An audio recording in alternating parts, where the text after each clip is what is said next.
नमस्कार दोस्तों, आज की इस हिस्ट्री की क्लास में आप सभी का स्वागत है। आज की इस क्लास में अपन हिस्ट्री के महत्वपूर्ण क्वेश्चन के बारे में चर्चा करेंगे जो कि विभिन्न परीक्षाओं में बार बार पूछे जाते हैं। दोस्तों, लहरों से लड़कर नौका पार नहीं होती, कोशिश करने वालों की कभी हार नहीं होती। दोस्तों, आप हमारे चैनल को देखते जरूर है लेकिन चैनल को सब्सक्राइब नहीं करते हैं। मैं आपके लिए इतनी मेहनत से वीडियो लेकर आता हूँ, इतने इंपॉर्टेंट क्वेश्चन लेके आता हूँ और आप हमारे चैनल को सब्सक्राइब कीजिए, जिससे हमें एक मोटिवेशन मिलता है और हम अच्छा प्रयास करते रहेंगे और आपको बेहतर से बेहतर कंटेंट उपलब्ध कराने का पूरा प्रयास करेंगे। तो आज का अपना पहला क्वेश्चन है, पानीपत के युद्ध में बाबर की जीत का मुख्य कारण क्या था? तो उसकी घुड़सवार सेना, तुलगुमा पद्धति, या अफगानों की आपसी फूट, या उसकी सैन्य कुशलता।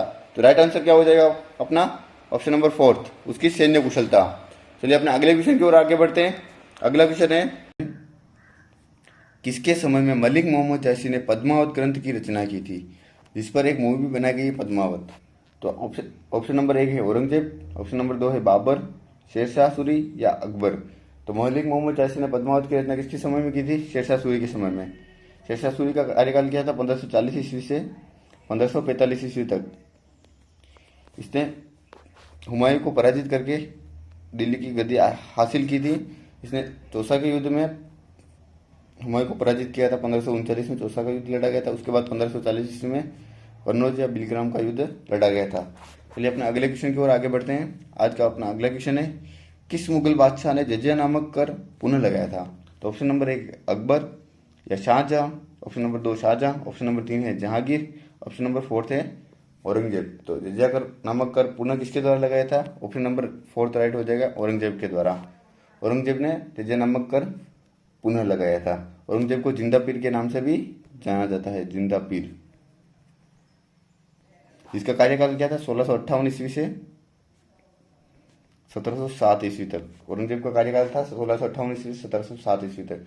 चलिए अपने अगले क्वेश्चन की ओर आगे बढ़ते हैं। अगला क्वेश्चन है, किसने चौसा की लड़ाई 1539 चौसा का युद्ध हुआ था, हुमायूं को पराजित किया था? अभी अपने ने देखा शेरशाह सूरी ने हुमायूं को 1539 ईस्वी में चौसा के युद्ध में पराजित किया था और कन्नौज के युद्ध में भी फिर से 1540 ईस्वी में पराजित किया था।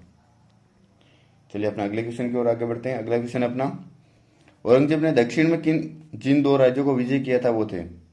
औरंगजेब ने दक्षिण अभियान के समय 2 राज्यों को विजय किया था, वो कौन कौन से थे? ऑप्शन नंबर 1 देखते हैं, गोलकुंडा एवं अहमदनगर, ऑप्शन नंबर 2 है अहमदनगर एवं बीजापुर, ऑप्शन नंबर 3 है बीदर एवं बीजापुर, ऑप्शन नंबर 4 है बीजापुर एवं गोलकुंडा। तो राइट आंसर क्या हो जाएगा? Option number 4। औरंगजेब ने दक्षिण राज्यों को विजय किया था, उनका क्रम क्या था? बीजापुर एवं गोलकुंडा। चलिए अगले क्वेश्चन की ओर आगे बढ़ते हैं। अगला क्वेश्चन है अपना, निम्नलिखित में से कौन नूरजहां के गुट का सदस्य नहीं था? नूरजहां के गुट का सदस्य कौन नहीं था? तो ऑप्शन नंबर 1 है जहांगीर, ऑप्शन नंबर 2 है गियास बेगम, या आसम खां, या खुर्रम। तो राइट आंसर क्या हो जाएगा? जहांगीर, क्योंकि नूरजहां के गुट का सदस्य नहीं था। जहांगीर का कार्यकाल था 1605 ईस्वी से 1627 ईस्वी तक। इसका एक्चुअल नाम क्या था? सलीम था। बचपन का नाम सलीम था, वास्तविक नाम। जिसने न्याय की जंजीर बंधवाई थी। न्याय की जंजीर आगरा के किले में न्याय की जंजीर लगवाई थी। चलिए अगले क्वेश्चन की ओर आगे बढ़ते हैं अपन। अगला क्वेश्चन है आज का, किस शासक को जहांगीर ने फर्जंद यानी पुत्र के समान की उपाधि से सम्मानित किया था? तो किस शासक को जहांगीर ने फर्जंद या पुत्र के समान उपाधि दी थी? ऑप्शन नंबर 1 है मुर्तजा सेकंड निजाम शाह के योग्य मंत्री मलिक अंबर को, या गोलकुंडा के कुली कुतुब शाह को, या अहमदनगर के शासक मुर्तजा सेकंड निजाम शाह को, या बीजापुर के शासक आदिल शाह को। तो राइट आंसर क्या हो जाएगा? जल्दी से कमेंट बॉक्स में कमेंट करके जरूर बताएं। और आज के क्वेश्चन आपको किस टाइप के लग रहे हैं और इनका लेवल क्या है तो जरूर बताएं। तो राइट आंसर क्या हो जाएगा? ऑप्शन नंबर 4 बीजापुर के शासक आदिल शाह को। चलिए अगले क्वेश्चन की ओर आगे बढ़ते हैं। अगला क्वेश्चन है अपने, अगले क्वेश्चन है, औरंगजेब के विरुद्ध हुए उत्तर भारत के विद्रोह का सही क्रम है? पहला ऑप्शन है सतनामी, जाट, बुंदेला या सिख विद्रोह। उसके बाद सेकंड ऑप्शन है सिख, जाट, बुंदेला या सतनामी विद्रोह। थर्ड ऑप्शन है बुंदेला, जाट, सतनामी या सिख विद्रोह। और फोर्थ ऑप्शन है जाट, बुंदेला, सतनामी या सिख विद्रोह। तो राइट आंसर क्या हो जाएगा? Option number 4। सबसे पहले जाट विद्रोह, फिर बुंदेला, फिर सतनामी और फिर सिख विद्रोह। तो औरंगजेब का कार्यकाल क्या था? 1658 ईस्वी से 1707 ईस्वी तक। 1658 ईस्वी से 1707 ईस्वी तक। चलिए अपना नेक्स्ट क्वेश्चन देखते हैं। अगला क्वेश्चन है अपना, अकबर के शासनकाल में अमल गुजार नामक अधिकारी का कार्य था? अमल गुजार एक उपाधि थी जिसका कार्य क्या था? शाही खजाने की देखभाल करना, ऑप्शन नंबर 1 है। ऑप्शन नंबर 2 है राजघराने का प्रभारी होना, भूमि राजस्व का मूल्यांकन और संग्रह करना, या कानून और व्यवस्था संभालना। तो राइट आंसर क्या हो जाएगा? ऑप्शन नंबर थर्ड, भूमि राजस्व का मूल्यांकन और संग्रह करना। चलिए अपना अगला क्वेश्चन देखते हैं। अगला क्वेश्चन है, शेरशाह सूरी द्वारा निर्मित सड़क व सराय अफगान अफगान साम्राज्य की धमनियां थी, यह किसकी उक्ति थी? यह कथन किसका था? तो ऑप्शन नंबर एक है मोरलैंड का, अब्बास का सरवानी, क्या कानून गो, या परमात्मा शरण। तो राइट आंसर क्या हो जाएगा? ऑप्शन नंबर थर्ड, KR कानून गो। चलिए अपना नेक्स्ट क्वेश्चन की ओर आगे बढ़ते। अगला क्वेश्चन है अपना, हुमायूं द्वारा लड़े गए 4 प्रमुख युद्धों का सही क्रम क्या है? सबसे पहला ऑप्शन है चौसा दोरा या कन्नौज बिलग्राम या सरिंद का युद्ध। दोरा, चौसा, कन्नौज बिलग्राम या सरिंद का युद्ध। ऑप्शन नंबर थर्ड है सरिंद का युद्ध, दोरा, चौसा, कन्नौज या बिलग्राम का युद्ध। ऑप्शन नंबर फोर्थ है दोरा, चौसा, सरिंद या कन्नौज या बिलग्राम का युद्ध। तो राइट आंसर क्या हो जाएगा? ऑप्शन नंबर फोर्थ, चौसा का युद्ध कब लड़ा गया था? 1539 ईस्वी में। और कन्नौज या बिलग्राम का युद्ध कब लड़ा गया था? 1540 ईस्वी में। ये शेरशाह सूरी के विरुद्ध लड़ाई गई थी दोनों युद्ध। चलिए अपना नेक्स्ट क्वेश्चन की ओर आगे बढ़ते हैं। अगला क्वेश्चन अपना, किस मुगल बादशाह की मृत्यु दिन पनाह पुस्तकालय की सीढ़ियों से गिरने के कारण हुई थी? पहला ऑप्शन है बाबर, दूसरा ऑप्शन जहांगीर, तीसरा ऑप्शन हुमायूं या अकबर। तो हुमायूं की मृत्यु पुस्तकालय की सीढ़ियों से गिरते हुए हुई थी। ऐसा कहते हैं कि जब लड़खड़ाते ही इसकी जीवन गुजर गया और लड़खड़ाते हुए ही इसका मृत्यु हो गई थी। चलिए अपना अगले क्वेश्चन की ओर आगे बढ़ते हैं। अगला क्वेश्चन है अपना, किस युद्ध को जीतने के बाद शेरशाह ने दिल्ली में द्वितीय अफगान राज्य की स्थापना की थी? तो कालिंजर का युद्ध या कन्नौज या बिलग्राम का युद्ध या चौसा का युद्ध। किस युद्ध को जीतने के बाद शेरशाह ने दिल्ली में द्वितीय अफगान की स्थापना की थी? तो जल्दी से इसका उत्तर कमेंट बॉक्स में जरूर बताएं।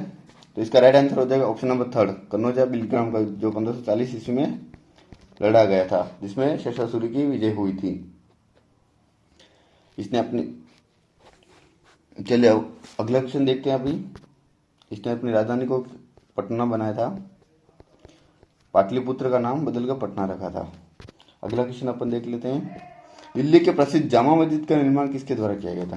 जामा मस्जिद का निर्माण, पहला ऑप्शन है अकबर, दूसरा ऑप्शन है इब्राहिम लोदी, या तीसरा ऑप्शन शाहजहां, या चौथा ऑप्शन हुमायूं। तो जामा मस्जिद का निर्माण किसके द्वारा किया गया था? राइट आंसर जल्दी से कमेंट बॉक्स में कमेंट करके जरूर बताएं। तो अपना राइट आंसर हो जाएगा शाहजहां के द्वारा 1650 ईस्वी में जामा मस्जिद का निर्माण करवाया था। इसका 6 साल में इसका निर्माण कार्य पूरा हुआ था। शाहजहां का कार्यकाल क्या था? 1627 ईस्वी से 1658 ईस्वी तक शाहजहां का कार्यकाल रहा था। चलिए अगला क्वेश्चन देखते हैं अपना। अगला क्वेश्चन है, मुगल प्रशासन में मुहतसिब का था क्या था? मतलब मुहतसिब था पत्र व्यवहार विभाग का अधिकारी, लोक आचरण अधिकारी, या विदेश विभाग का प्रमुख, या सेना अधिकारी। तो क्या था? लोक आचरण अधिकारी। राइट आंसर क्या हो जाएगा? लोक आचरण अधिकारी। चलिए अगला क्वेश्चन देखते हैं। अगला क्वेश्चन है अपना, पटना को प्रांतीय राजधानी बनाया था। पटना को प्रांतीय राजधानी किसने बनाया था? तो ऑप्शन नंबर एक शाहजादा अजीम ने, ऑप्शन नंबर सेकंड है इब्राहिम लोदी ने, शेर शाह ने, या अलाउद्दीन हुसैन शाह ने। तब भी अपन ने देखा था शेरशाह सूरी ने पाटलिपुत्र का नाम बदलकर क्या रखा था? पटना रखा था और उसको अपनी राजधानी बनाया था। चलिए अगला क्वेश्चन अपन देखते हैं। अगला क्वेश्चन है, बाबर ने पहली बार पश्चिम से कहाँ होकर भारत में प्रवेश किया था? मतलब बाबर जब 1526 ईस्वी में भारत आया था, उसने पानीपत का युद्ध लड़ा पहले इब्राहिम लोदी के विरुद्ध। तो वो किस दिशा से होकर, पश्चिम में कहाँ से होकर भारत में प्रवेश किया था? तो सबसे पहले ऑप्शन है सिंध, या राजस्थान, या कश्मीर, या पंजाब। तो राइट आंसर क्या हो जाएगा? पंजाब से उसने भारत में प्रवेश किया था और पानीपत का युद्ध लड़ा था। उसके बाद उसके खानवा का युद्ध लड़ा था, फिर चंदेरी का युद्ध लड़ा था। चलिए अपना अगला क्वेश्चन देखते हैं। अगला क्वेश्चन है, अकबरनामा किसने लिखा था? अब्दुल रहीम खान खाना, फेजी, या अब्दुल कादिर बदायूनी, या अबुल फजल। तो अकबरनामा किसके द्वारा लिखा गया था? अबुल फजल के द्वारा। और बाबरनामा किसके द्वारा लिखा है? बाबरनामा का हिंदी अनुवाद, मतलब जो बाबर ने अपनी आत्मकथा लिखी थी तुझु के बाबरी, उसका हिंदी अनुवाद अब्दुल रहीम खान खाना ने किया था। हिंदी अनुवाद किसने? अब्दुल रहीम खान खाना ने किया था, जिसका नाम था बाबरनामा। बाबर नामा। चलिए अपना अगला क्वेश्चन देखते हैं। अगला क्वेश्चन है अपना, शेर शाह कालीन प्रशासन में फौजदार था। फौजदार का पद क्या था? दीवानी मामलों का प्रधान था, या फौजदारी मामलों का प्रधान था, या कोषाध्यक्ष था, या इनमें से कोई नहीं। तो राइट आंसर क्या हो जाएगा? जल्दी से कमेंट बॉक्स में कमेंट करके जरूर बताएं। तो अपना राइट आंसर हो जाएगा कोषाध्यक्ष। जो फौजदार का पद था वो क्या था? कोषाध्यक्ष। चलिए अगले क्वेश्चन की ओर आगे बढ़ते हैं। अपना अगला क्वेश्चन है, भारत में चारबाग शैली का प्रथम मकबरा है। चारबाग शैली में बनाया गया मकबरा कौन सा है? औरंगजेब का मकबरा, या जहांगीर का मकबरा, या अकबर का मकबरा, या हुमायूं का मकबरा। तो राइट आंसर क्या हो जाएगा अपना? हुमायूं का मकबरा। हुमायूं का मकबरा कहाँ स्थित है? दिल्ली में, जो कि चारबाग शैली का प्रथम मकबरा है। चलिए अगले क्वेश्चन की ओर आगे बढ़ते हैं। अगला क्वेश्चन है अपना, निम्नलिखित में से किसमें हिंद तथा ईरानी वास्तुकला का सर्वप्रथम समय देखने को मिलता है? शेरशाह के मकबरे में, पंचमहल में, या लाल किले में, या ताजमहल में। राइट आंसर क्या हो जाएगा? शेरशाह के मकबरे में। तो शेरशाह का मकबरा कहाँ स्थित है? शेरशाह का मकबरा बिहार के सासाराम में शेरशाह सूरी का मकबरा स्थित है। इसमें क्या है? हिंद एवं ईरानी वास्तुकला का सर्वप्रथम समन्वय देखने को मिलता है। चलिए अगले क्वेश्चन की ओर आगे बढ़ते हैं। अगला क्वेश्चन है अपना, अकबर ने साम्राज्य विस्तार का आरंभ किस विजय से किया था? साम्राज्य विस्तार का आरंभ किस विजय से हुआ था अकबर के? तो मालवा विजय, या गोंडवाना विजय, गुजरात विजय, असीरगढ़ विजय। राइट आंसर क्या हो जाएगा? ऑप्शन नंबर 1 मालवा विजय। तो अकबर के जो विजय का आरंभ हुआ था वो मालवा विजय के बाद आरंभ हुआ था। चलिए अगला क्वेश्चन देखते हैं अपने, निम्नलिखित में से किसने अकबर की जीवन कथा लिखी थी? अकबर की जीवन कथा किसके द्वारा लिखी थी? अबुल फजल के द्वारा, फैजी द्वारा, अब्दुल नबी खां, या बीरबल के द्वारा। बीरबल उसके नवरत्नों में से एक था, और जीवन कथा किसने लिखी थी? अबुल फजल के द्वारा। तो राइट आंसर क्या हो जाएगा? ऑप्शन नंबर 1 अबुल फजल ने उसकी जीवन कथा लिखी थी। चलिए अगले, अकबर तो पढ़ा लिखा नहीं था, तो उसकी जीवन कथा दूसरे अबुल फजल के द्वारा लिखी गई थी। अगला क्वेश्चन देखते हैं। तो अगला क्वेश्चन है अपना, मुगल चित्रकारी किसके शासनकाल में पराकाष्ठा या चरमोत्कर्ष प्राप्त किया? मतलब चरम पर थी, या बहुत कुछ विस्तार हुआ था उसका चित्रकला का। तो जहांगीर के समय में, औरंगजेब के समय में, या अकबर के समय में, शाहजहाँ के समय में। तो इसका राइट आंसर क्या हो जाएगा? जहांगीर के समय में। मुगल चित्रकारी जहांगीर के समय में चरम पर थी। जहांगीर का कार्यकाल था 1605 ईस्वी से 1627 ईस्वी तक, जो कि मुगल काल में चित्रकला के लिए जाना जाता है। चलिए अगला क्वेश्चन देखते हैं अपन।